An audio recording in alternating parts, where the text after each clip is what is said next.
конкурсе победили вместе в номинации «Анимация». Награждается Егорян Марьям, медиахудожник из Армении, за оригинальную трактовку героического подвига летчика Нельсона Степаняна.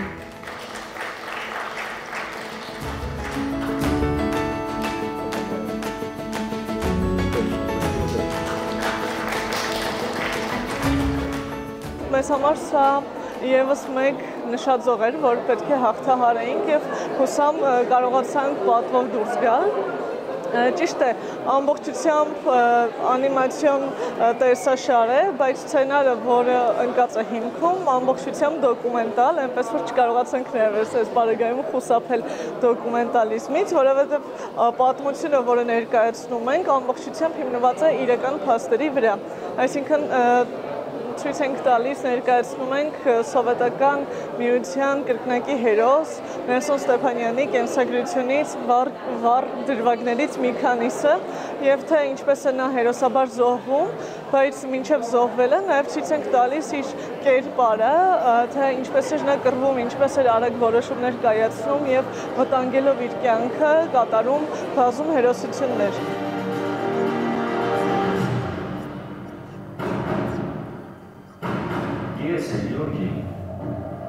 Մեզ համար առաջնայինը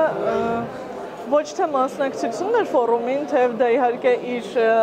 պատվո, այսպես ասած, տեղն է գրավում, բայց առաջնային էր մեզ համար, որպեսզի Հայաստանի համար այս շատ բարդ ժամանակահատվածում մենք հնարավորինս բոլոր հարթակներում ընդգծենք, թե մենք ինչպիսի հերոսական ազգ ենք և թե ինչքան խորը պատմություն ունենք, թե Սովետական միության կազմում, թե Սովետական միության կազմից դուրս։ Այս պարագայում 5-րդ ալիքի թիմը Հարություն Հարությունյանը, Արմեն Անդրեասյանը, Լևոն Գալստյանը, ես որպես ռեժիսոր և ընդհանրապես ամբողջ հեռուստաընկերության գաղափարախոսությունն այնպիսին է, որ մենք ոչ մի հարթակ հնարավորին և անհնար բաց չենք թողնում ներկայացնելու մեր պատմությունը և այն ազգային արժանինքները, որը մենք ունենք որպես ազգ։